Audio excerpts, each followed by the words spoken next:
लोग आए हैं कि बाबा साहब गठित हुई है। डॉक्टर भीमराव अंबेडकर जिन्होंने संविधान की रचना की, सरकार ने उनको भारत रत्न दिया।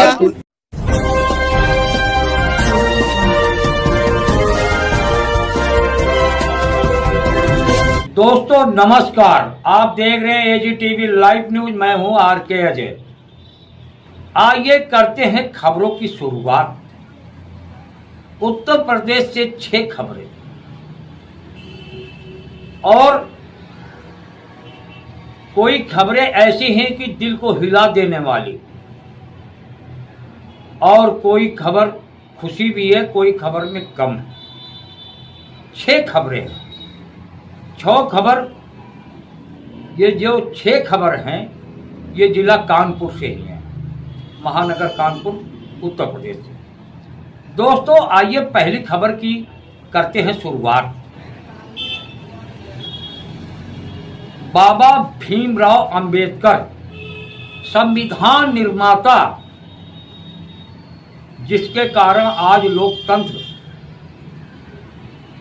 कायम है, जिसके कारण हमें बोलने की आज़ादी है, अपनी बात रखने की, अपनी धरना प्रदर्शन किसी चीज़ को लेकर सरकार अगर काम नहीं कर रहे या अधिकारी काम नहीं कर रहे हैं या गलत कर रहे हैं तो जो है अपनी आवाज़ हम बुलंद कर सकते हैं। संविधान ने मुझे ये अधिकार दिया है, जो बाबा भीमराव अंबेडकर के द्वारा। दोस्तों आइए उनकी हम चर्चा कर लेते हैं। दोस्तों 14 अप्रैल को उनकी जयंती होती है। इस अवसर पर सरकारी छुट्टियां घोषित होती हैं, अनेक डिपार्टमेंट बंद रहते हैं, सरकारी डिपार्टमेंट सारे ही बंद रहते हैं। मैं कहूँ तो चाहे कोर्ट हो चाहे अन्य डिपार्टमेंट। दोस्तों लेकिन एक डिपार्टमेंट खुला रहता है, मैं आज उसकी बात करने जा रहा हूं। जैसे आपने देखा होगा supreme court, high court, lower court, अन्य कोर्ट बंद रहते हैं, लेकिन वहीं पर कानपुर की जो जिला न्यायालय, कचहरी कह लो, वो खुला रहता है।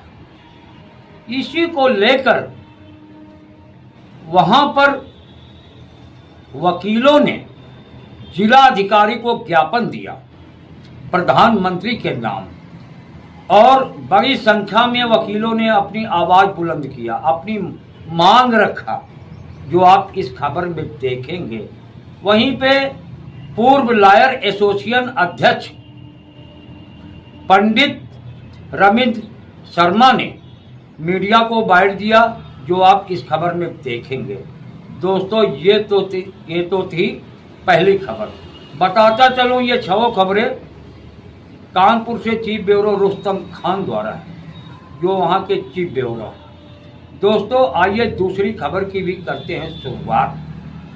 दोस्तों आप मेला देखते होंगे, कोई मेला हो, चाहे दशहरा हो या नवरात्रि का मेला या ईद मेला, अन्य मेला, जो भी मेला को आप, मेले में बहुत भीड़ हो जाती है, लोग दूर दूर से मेला देखने के लिए आते हैं, पर उन्हें ये नहीं मालूम होता इस मेले में कुछ शरारती तत्व भी होते हैं, शरारती लोग भी होते हैं। उन्हें हम चोर कहें, उठाईगीर कहें, जेब कतरे कहें, फोन चुराने वाले कहें, या अन्य प्रकार के गलत काम करने वाले भी शामिल रहते हैं। कहीं कहीं तो आपकी जेब साफ कर जाते हैं। आपने सुना होगा किसी का चैन खोल लिया, सोने की अन्य चीजें, और वहीं पे मोबाइल चोर बड़ी मात्रा में आते हैं, क्योंकि अपना हाथ साफ कर लें, और कितने मोबाइल गायब कर लेते हैं। दोस्तों इसी तरह का मामला कानपुर बारा देवी मेले में भी ऐसे कुछ लड़के जो है मोबाइल चोर, वो जो है मेले में घुसे और काफ़ी कांड भी किया। लेकिन वहीं पर जो दक्षिणी कानपुर के डीसीपी हैं उन्होंने इंस्पेक्टर साहब को सख्त एक्शन लेने के लिए बोला था कि मेले में एक एक बंदे पे नजर रखी जाए, लेकिन उसका अंजाम भी अच्छा निकला, परिणाम भी अच्छा निकला और उसमें कई लुटेरे फोन चोर दबोचे गए। और जो इंस्पेक्टर साहब है, क्या नाम है उनका, धर्मेंद्र कुमार, उन्होंने वाकई में सब पे नज़र रखा और अपने स्टाफ के साथ, अकेला तो कोई काम कर ही नहीं सकता, पूरा स्टाफ एक्टिव था। उसमें कई लड़के दबोचे गए और उनके पास से कई मोबाइल भी बरामद हुआ, अन्य सामान बरामद हुआ। जो डीसीपी साहब है दीपेंद्र नाथ, वो मीडिया को बता रहे हैं लगभग 5 लड़के 6 लड़के गिरफ्तार हुए, जो आप इस खबर में देखेंगे। जो डीसीपी साहब बता रहे हैं इनके पास से क्या क्या बरामद हुआ। दोस्तों आइए अब चलते हैं तीसरी खबर की ओर, करते हैं तीसरी खबर की चर्चा। दोस्तों आजकल वैसे भी बेरोजगारी का दौर है, काम धंधे हैं नहीं, फैक्ट्रियां बंद हो जा रही हैं और काम नहीं है तो छटनी चालू हो जाती है लेबरों की, कर्मचारियों की, अफसरों की, जो भी हैं। लगातार बेरोजगारी की समस्या लगातार बढ़ती जा रही है। इसी तरह कानपुर में भी देखने को मिला, जो फर्टिलाइजर एंड केमिकल्स फैक्ट्री है, वहाँ के कर्मचारियों ने धरना प्रदर्शन या जो भी समस्या है आप इस खबर में देखेंगे। खुद मीडिया को बता रहे हैं, जो जिलाधिकारी को ज्ञापन दिया है, जो आप वो भी देखेंगे। क्यों ज्ञापन दिया है, मामला क्या था, उन्हीं की जुबानी आप सुनेंगे। दोस्तों ये तो थी तीसरी खबर। आइए अब चौथी खबर की ओर भी चलते हैं। कानपुर देहात का मामला है, थाना भोगनीपुर क्षेत्र का मामला है। दोस्तों अकबरपुर है, वहाँ का मामला है। एक युवक को ईंट पत्थर से कुचल के मार डाला। दोस्तों जिसकी उम्र 22 वर्ष बताई जाती है, बड़ी दुख की बात है। क्यों मारा गया, क्या कारण था, कौन थे वो लोग मारने वाले। दोस्तों मृतक की मां और उसके पिताजी इतना दुखी हैं, मीडिया को बता रहे हैं, जो आप इस खबर में देखेंगे। वहीं पर जो पुलिस अधिकारी हैं, क्षेत्राधिकारी जो है ये संजय सिंह, वो मीडिया से बात कर रहे हैं। मामला ये बताया जा रहा है कि जो है किसी लड़की के साथ उसका प्रेम प्रसंग था, पड़ोस में रहती थी वो लड़की, उससे प्रेम प्रसंग चल रहा था। कई बार इसको लेके नोक झोंक भी हुई है और ये मामला बताया जा रहा है, उन लोगों पे आरोप लगाया जा रहा है। ये तो जांच का मामला, क्या सही है क्या गलत वो तो जांच के बाद ही पता चलेगा, क्या रिपोर्ट आती है तो पुलिस कहां तक खुलासा कर पाती है, ये तो आने वाला समय बताएगा। दोस्तों क्षेत्राधिकारी जो मीडिया को बता रहे हैं वो आप सुनेंगे। दोस्तों आइए पांचवी खबर की ओर भी आपको ले चलते हैं। अक्सर देखते होंगे आपके गलियों में, कॉलोनियों में सफाई कर्मचारी आते हैं। अगर ये सफाई कर्मचारी ना हो तो हम लोग गंदगी से परेशान हो जाएंगे। जी बेचारे सुबह आते हैं, शाम को, दोपहर में कभी भी देखोगे झाड़ू लगा रहे हैं, आपका मोहल्ला साफ करते हैं, आपकी नालियां साफ करते हैं। तो हमारा भी फर्ज होता है इनका सम्मान करना, क्योंकि अगर ये ना हो तो, साफ सफाई ना हो तो अनेक प्रकार की बीमारियों से हम ग्रस्त हो जाएंगे। दुनिया भी बीमारियां जन्म ले लेंगी, कीड़े मकोड़े गंदगी के कारण पैदा हो जाएंगे। लेकिन इन्हीं सफाई कर्मचारियों के साथ नगर निगम के कर्मचारी हैं ये, जैसा बताया जा रहा है सफाई कर्मचारी हैं या नहीं, नगर निगम के कर्मचारी हैं। दोस्तों इनके साथ कहा सुनी, हाथापाई हुआ, मारपीट हुई, तो इन्होंने थाने में जाकर अपनी शिकायत दर्ज कराई, वो भी आप देखें। दोस्तों मीडिया को ये भी बाइट दे रहे हैं। आइए लास्ट और छठवीं खबर की भी चर्चा कर लेते हैं। दोस्तों मंदी का दौर चालू। जो मोदी जी कहते थे अब की बार ट्रंप सरकार, हमन कराया गया दुनिया भर ट्रंप के लिए, लेकिन क्या हुआ? हजारों करोड़ रुपए स्वाहा हो गए। ब्लैक मंडे अभी मंडे की बात, सुबह ये पता लगे कि इतना शेयर आराम से गिर गया और मंदी का दौर चालू हो गया। वहीं पर दोस्तों कानपुर सराफा बाजार में भी मंदी का असर बहुत तेजी से दिखाई दे रहा है। वहाँ के सराफा बाजार के जो अध्यक्ष हैं कानपुर के, उन्होंने मीडिया से क्या बताया जो आप इस खबर में देखेंगे। जो अध्यक्ष हैं कानपुर सराफा बाजार के पंकज अरोड़ा जी, उन्होंने मीडिया को बाइट दिया जो आप इस खबर में देखेंगे। दोस्तों बिल्कुल छोटी छोटी बात आपको बता रहा हूँ, पूरी खबर तो आप इसमें देखेंगे क्योंकि वीडियो लंबी ना हो जाए, इस कारण शॉर्टकट में बता रहा हूँ आपको। दोस्तों कानपुर से चीफ ब्यूरो रुस्तम खान की ये रिपोर्ट थी। दोस्तों आरके अजय को दीजिए इजाज़त, फिर मिलेंगे किसी और खबरों के साथ। तब तक आप बने रहें एजीटीवी लाइव के साथ। एजीटीवी लाइव पे कभी खबरों का सिलसिला कम नहीं होता। दोस्तों चैनल को लाइक करें, शेयर करें, सब्सक्राइब करें, ये आप पर छोड़ता हूँ। दोस्तों देखिए कानपुर के चीफ ब्यूरो रुस्तम खान की एक रिपोर्ट आगे। नमस्कार। न्यायालय बंद, उच्च न्यायालय बंद, जिला न्यायालय खुले। ये और वो भी बाबा साहब डॉक्टर भीमराव अंबेडकर जी की समाज की स्थापना की, संविधान के रचयिता रहे और समानता के अधिकार के तहत वो न्यायालय बंद करो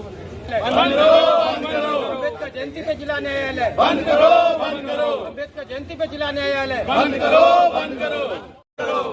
सब लोग हाथ उठा। उच्च न्यायालय हम लोग आए हैं कि बाबा साहब डॉक्टर भीमराव अंबेडकर जिन्होंने संविधान की रचना की, सरकार ने उनको भारत रत्न दिया और उनका सिद्धांत जो उन्होंने प्रतिपादित किया, समानता का सिद्धांत, समता मूलक समाज की स्थापना, उन्हीं के जन्म दिवस पर असमानता हो रही है। उच्चतम न्यायालय बाबा साहब डॉक्टर भीमराव अंबेडकर जी की जयंती के अवसर पर बंद है, उच्च न्यायालय बंद है और जिला न्यायालय खुले हैं।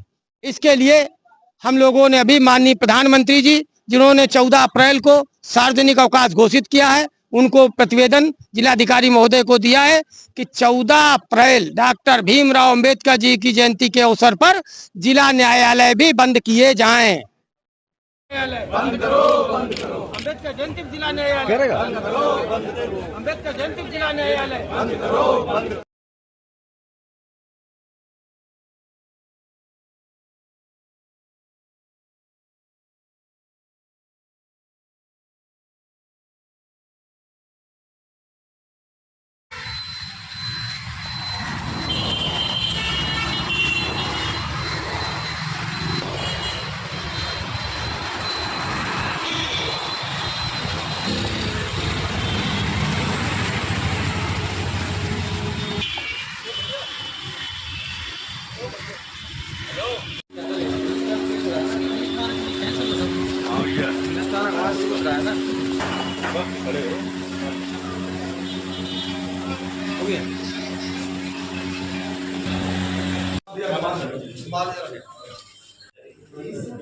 उसको आगे कर दो।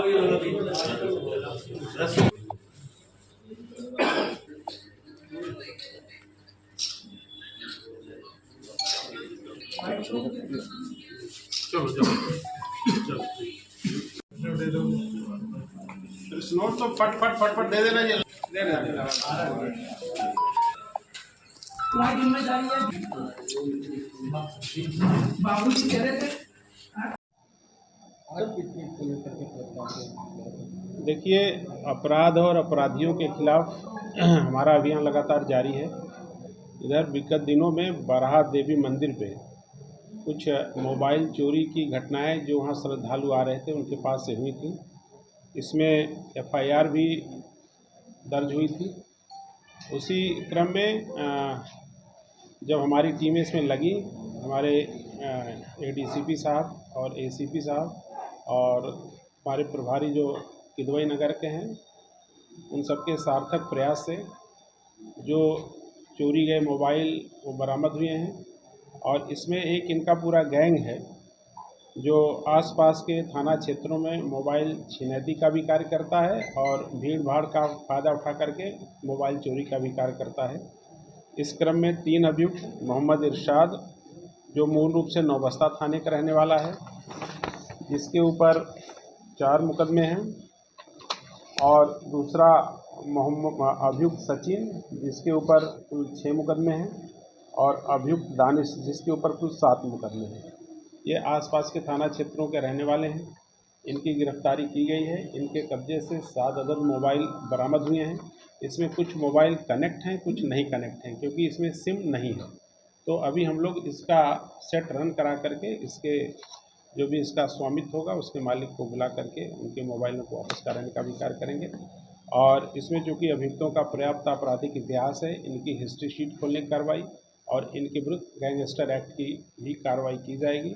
आज इनको जेल भेजा जा रहा है और इसमें प्रभावी पैरवी करके इसमें जो भी इसमें इनके खिलाफ जो FIR दर्ज है उसमें चार्जशीट लगाते हुए इनको सजा कराने का भी कार्य किया जाएगा। ठीक भैया, ये हो गया? नहीं, अभी इनके गैंग में कुछ और सदस्य हैं, लेकिन अभी फिलहाल हमें 3 गैंग इनके सदस्य अभी इनके मिले हैं। हाँ, इनके नहीं गैंग, अन्य गैंग भी हैं, लेकिन ये गैंग भी चोरी करता रहा मेले में। इसके ऊपर चूँकि चोरी के और भी मुकदमे पूर्व से दर्ज हैं। ठीक है।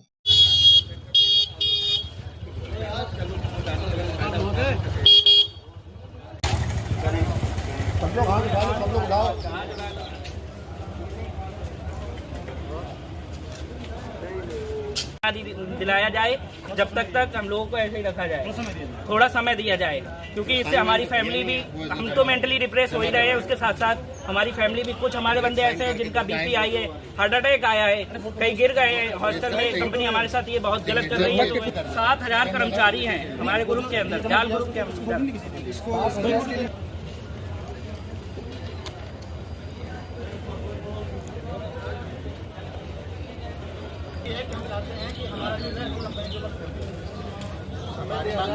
हमें समय दिया जाए।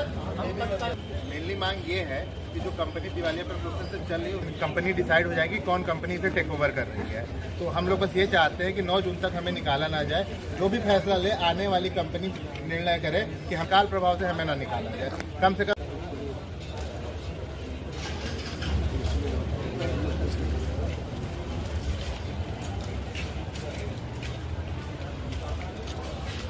क्या हुआ, हमारी कंपनी अभी 31 अप्रैल को बंद हो गई, कुछ एनर्जी कंजप्शन की वजह से गवर्नमेंट 31 मार्च को बंद हो गई है। तो यहाँ बिना सीधा अल्टीमेटम हम लोगों को देर क्लास से हम लोग बिहेव करते हैं, तो क्या है कि सीधे बोल दिया गया है कि घर जाएंगे। तो हम पवन नाम है सर मेरा। किस बात को लेकर? सर हम लोग क्या नाम है, Kanpur fertilizer and chemicals limited के एम्प्लॉई हैं। हम सारे लोग अलग अलग पोस्ट पे सारे इंजीनियर्स हैं। हम लोगों को क्या है, हमारी कंपनी बंद हुई है अभी, तो वो लोग हम लोगों को सीधे सीधे निकालने के लिए नोटिस एक दे रहे हैं, बुला रहे हैं कि आइए अपना रिलीविंग ले जाइए, बिना किसी नोटिस दिए हुए। तो हम लोगों के लिए, हमारी फैमिली के लिए एकदम मेंटलिटी, हम लोगों को मेंटली प्रेशर हो गए हैं कि कहीं भी दूसरी जॉब है नहीं। आजकल आप देख ही रहे हैं, इतना बेरोजगार है, इतनी मेहनत से हम लोग आए थे। हम तो अभी रिसेंटली यहाँ आए थे, 5 फरवरी को ज्वाइन किया था। तो अगर ये सब होना था, इससे पहले भी बंद हुई थी, उसके बाद चालू हो गई थी। और कई लड़के अभी आए, कहीं रिजाइन करके आए, उनको सीधे गेट से मना कर दिया गया कि आपको ज्वाइन नहीं किया जाएगा। अगर ये सब पता था कि बंद होनी है, ये सब पहले से जल्दी, कोई एक दिन की प्रक्रिया नहीं है कि सीधे कंपनी बंद हो गई, सब पता था, तो उन लड़कों को क्यों बुलाया गया? क्योंकि जहां उन्होंने रिजाइन दे दिया, वो कंपनी उन्हें लेने के लिए तैयार नहीं है। और यहाँ हम लोग जो कई 10 साल से कर रहे हैं, 15 साल से वर्क कर रहे हैं, हम लोग अभी नए आए हैं, युवा लोग हैं, हम लोगों का भविष्य खतरे में है क्योंकि हम कहीं और जा रहे हैं, अभी कंपनी डायरेक्टली ले नहीं रही है। तो हमें यही चाहते हैं कि हमें टाइम दिया जाए और जो भी नई कंपनी खरीदती है, यहाँ अभी तक डीएम साहब मिले नहीं। हम लोगों ने एडीएम साहब को अपना ज्ञापन दिया है जिसमें हम लोगों ने 4 पॉइंट रखे हैं एडीएम साहब के पास कि इस सेवा समाप्ति के लिए कि पुनः विचार किया जाए और यदि आवश्यक हो तो वैकल्पिक उपाय, जैसे और भी कंपनियां हैं जो हमारा ग्रुप है वहां ट्रांसफ़र लोगों को कर दिया जाए, वेतन में अस्थायी कटौती कर दी जाए, आंशिक समय कार्य व्यवस्था आदि के लिए जब तक नहीं चालू हो रही है, कोई ग्रुप नहीं ले रहा है तो अस्थायी कटौती करके हम लोगों को यहाँ की सीधा निकाला ना जाए, प्रोटेस्ट किया जाए। इसके बाद हम लोगों ने लिया है कि कर्मचारियों के परामर्श और संवाद के माध्यम से समाधान की प्रक्रिया खोजी जाए। हम यही डीएम साहब से अपेक्षा करते हैं कि वो हमें न्यायपूर्ण न्याय संगत हम लोगों को हमारे साथ न्याय करवाएंगे। बस हम यही गुजारिश करते हैं कि हम लोगों को सीधी समाप्त ना की जाए सेवाएं, हमें टाइम दिया जाए और 3 महीने के, और जो भी नई कंपनी आए उसमें जो भी वो रहता है कि पुराने कर्मचारियों को लेती है तो तब तक के लिए हम लोगों को ना निकाला जाए। धन्यवाद।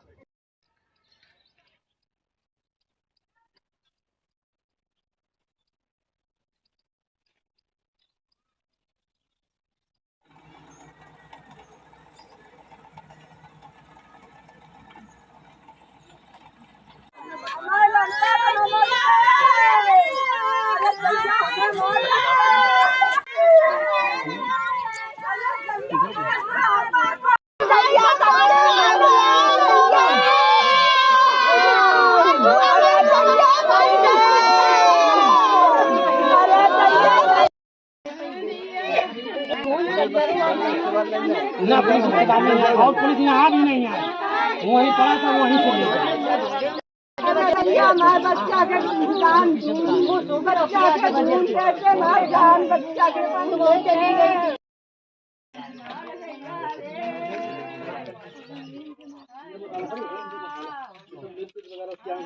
घर बन रहा है 2 लाख मानो से नहीं है, 2 लाख अपने घर उधर से जो भी अकेले बनाता था, अकेले। दादा आज कैसे घटना घटित हो गई? ये हमारे यहाँ बहन हमारी और लड़का शोभित ये निमंत्रण में गए थे। हमारे बेटे का जन्मदिन था कल, तो वो जो है ये लोग निमंत्रण में गए थे और हम लोग भी सो रहे थे। सवेरे पता चला तब तो वहाँ से आए। आधार कार्ड कहाँ समझेंगे? क्या हुआ क्या था? ये लोग किस वजह से मारा है?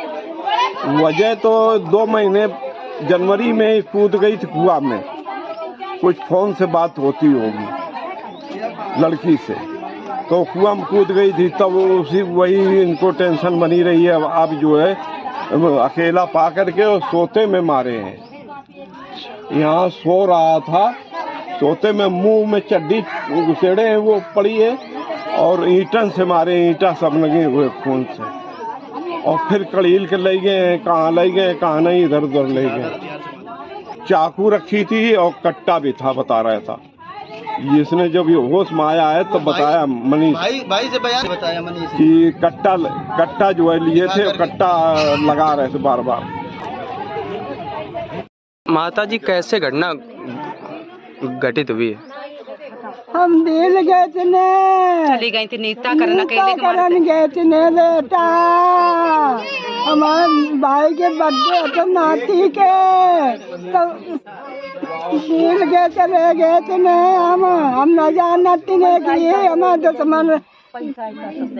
हाँ 2.5 लाख 3 लाख 4 लाख रुपया तो भैया ने दिन तो रिटायर हुए हैं, तो कहते तुम कालूनी का न परको घर बनवा लो, तो घर बनवा देवा जरी थी। हम सब निकाल के उधर दी ना, हमने गिरवा के तब तो हमने कहा लाला घर बना। भैया बोले कि हमसे तुम रुपया ले लो, देते रहिए। हमें 4 लाख रुपया भैया ने दी नो हमें, तो हमने लगा शटरिंग मंगाई थी और सामान मंगाओ तो उधर तो 2 लाख रुपया।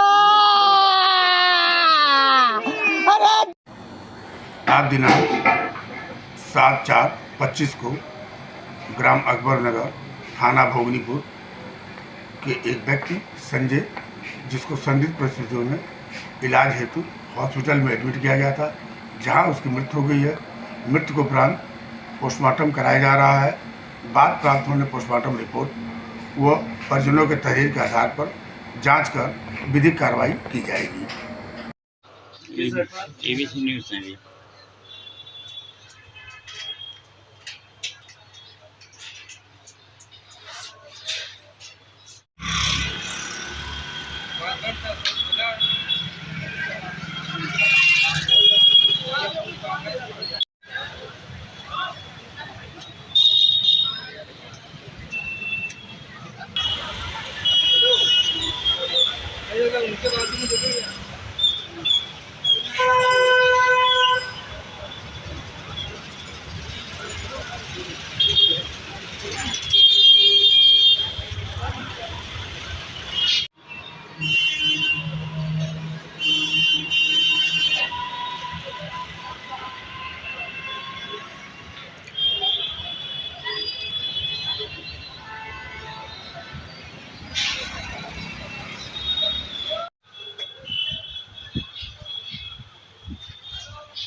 भारी गिरावट देखी गई है, क्या कारण है? देखिए, विगत 20 जनवरी को जब से ट्रंप सत्ता में आए हैं उसके बाद पूरी दुनिया के बाजारों में उथल पुथल लगातार देखी जा रही है। ट्रंप के आने के बाद सोने और चांदी में एक ज़बरदस्त तेजी का माहौल देखा गया और लगातार टैरिफ वॉर कभी चाइना पे कभी मैक्सिको पे लगते रहे। अभी बीते 3-4 दिन पहले 2 अप्रैल को एक रेसिप्रोकल टैरिफ करके लगना था, तो जिस दिन 2 तारीख को रेसिप्रोकल टैरिफ लगाया गया उसी के ठीक 1 घंटे बाद यानी गुरुवार का दिन था, गुरुवार और शुक्रवार को भारतीय बाजारों में 1,02,000 रुपये प्रति किलो चांदी का भाव जो था वो शुक्रवार की देर रात तक लगभग 86,000 रुपये प्रति किलो भाव रह गए, यानी 15,000 रुपये किलो की गिरावट आ गई। आज सोमवार को पुनः जब अंतर्राष्ट्रीय बाजार सुबह 6 बजे खुले तो चांदी में जो 15% गिरावट पहले आई थी, आज लगभग 10% चांदी और गिरी अंतर्राष्ट्रीय बाजारों में। लेकिन भारतीय बाजार जब तक 9 बजे खुले तो चांदी रिकवर होके यानी चांदी 82,000 रुपये तक आ गई थी, लेकिन भारतीय बाजार खुलते खुलते बाजार 88,000 रुपये प्रति किलो भाव पे वापस आ गए।